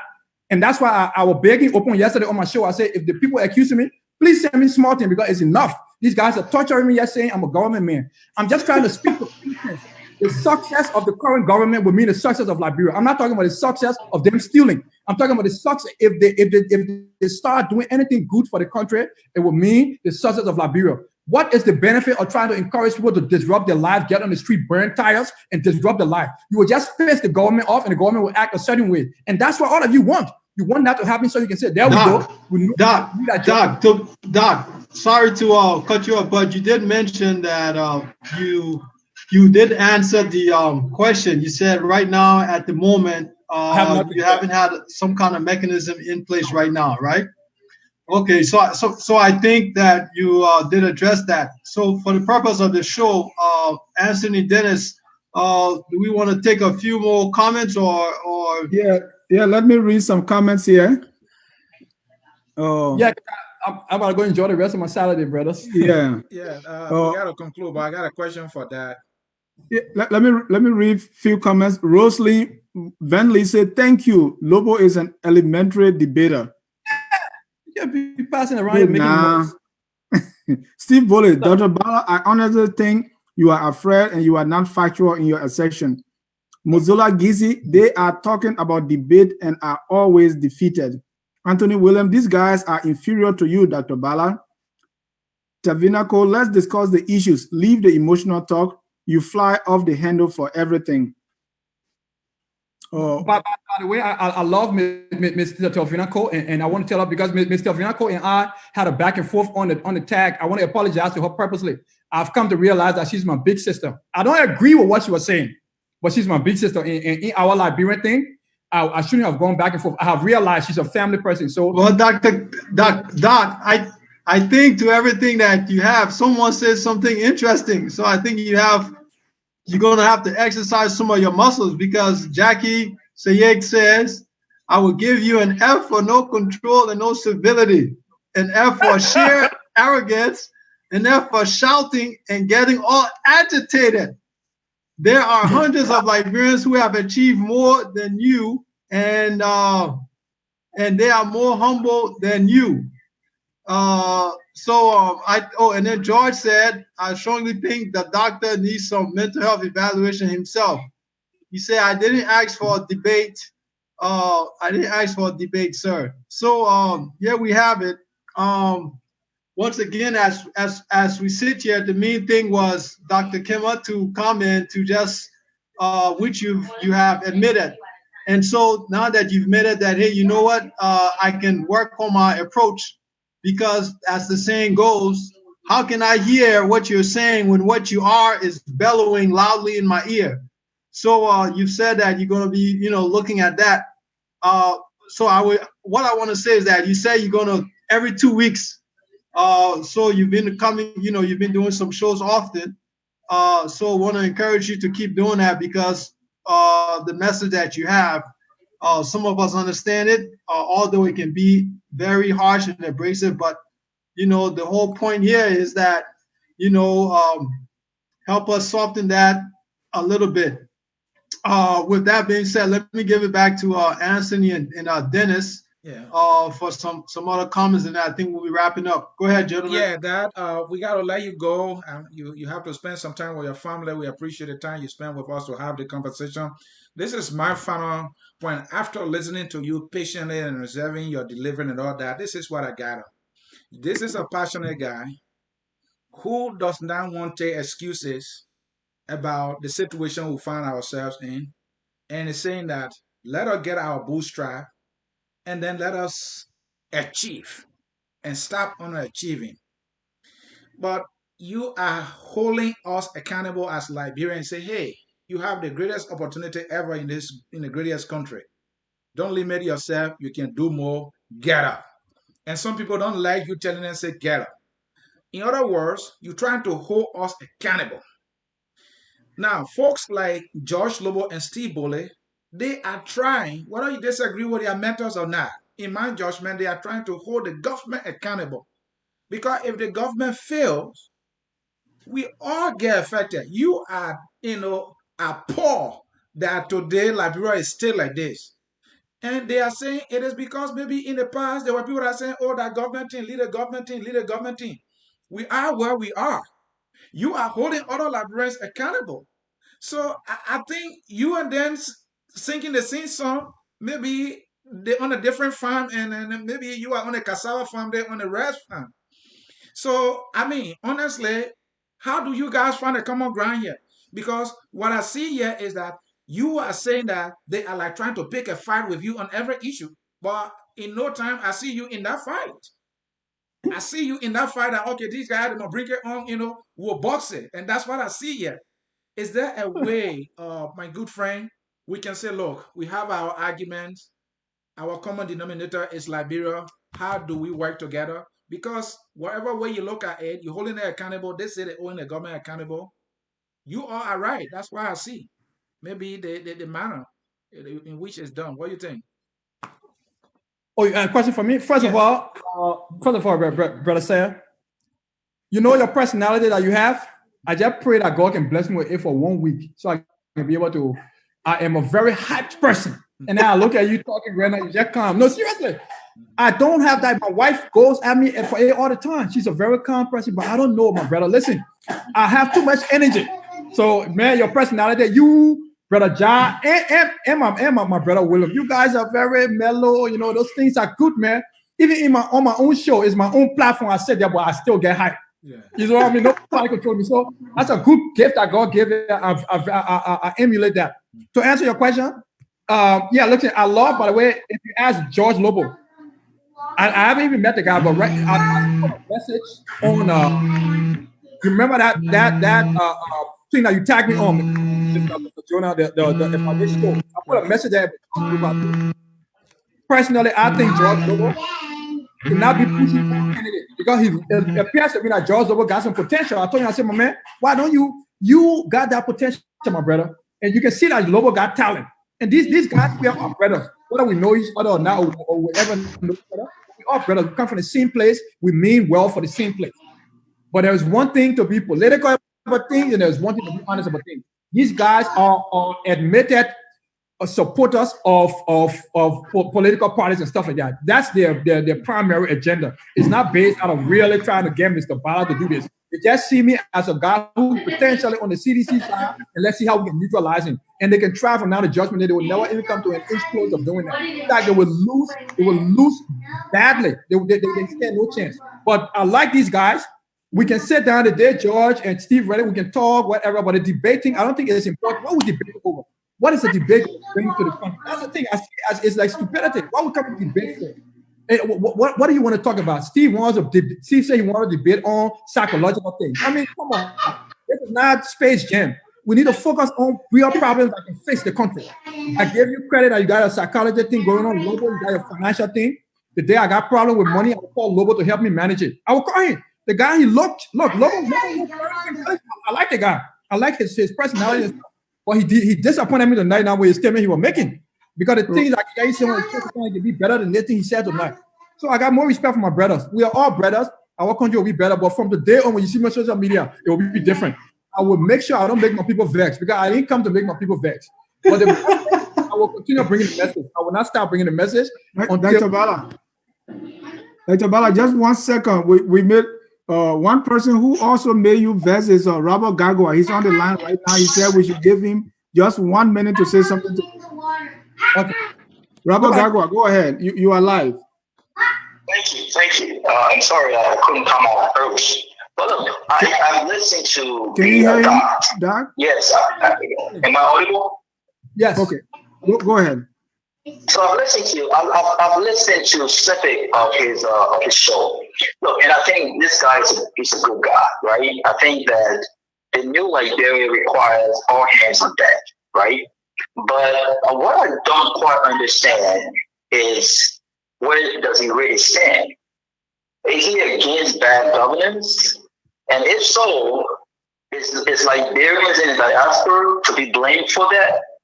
And if you are going to blame Liberians in the diaspora, then you have to be very specific. Number two, if you are not blaming Liberians in the diaspora for it, is Liberians in Liberia to be blamed for that? And if so, then again, you have to be very specific.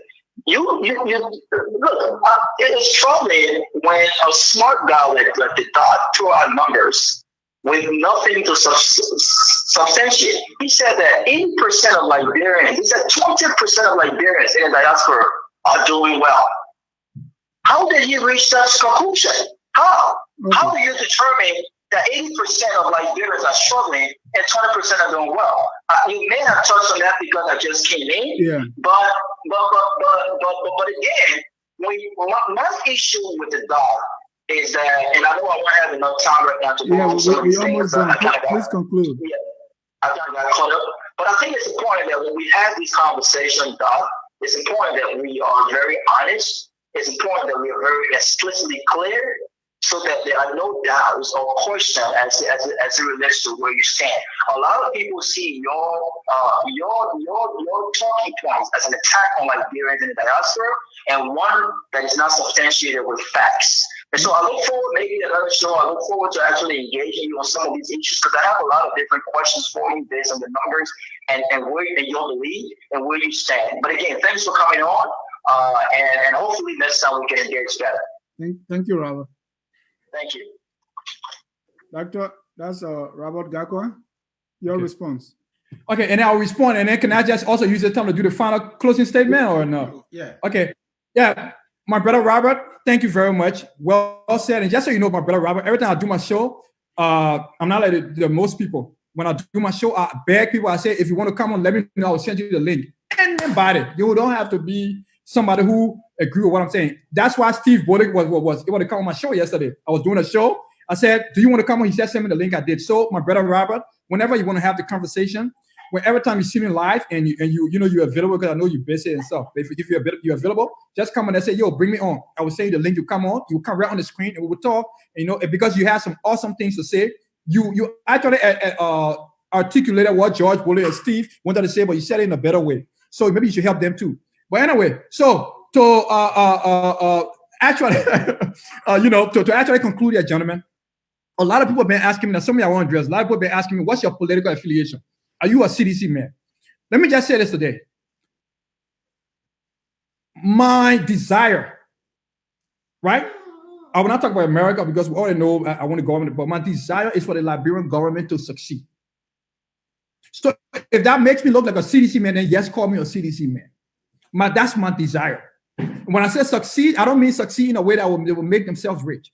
My desire is for President Weah to be able to succeed in a way that will bring real good, meaningful change to the country. That's my desire. So if that makes you want to call me a CDC man, please label me a CDC man. That's fine. Because I don't think it makes sense for the likes of George Lobo and Steve, when these guys will sit down in America here and continue to encourage violence and saying they want political change. These guys are comfortable here in America living their life. George Lobo is an accomplished man. Don't let him fool you. He's an accomplished young man. He's doing well here. But they will encourage these things back home.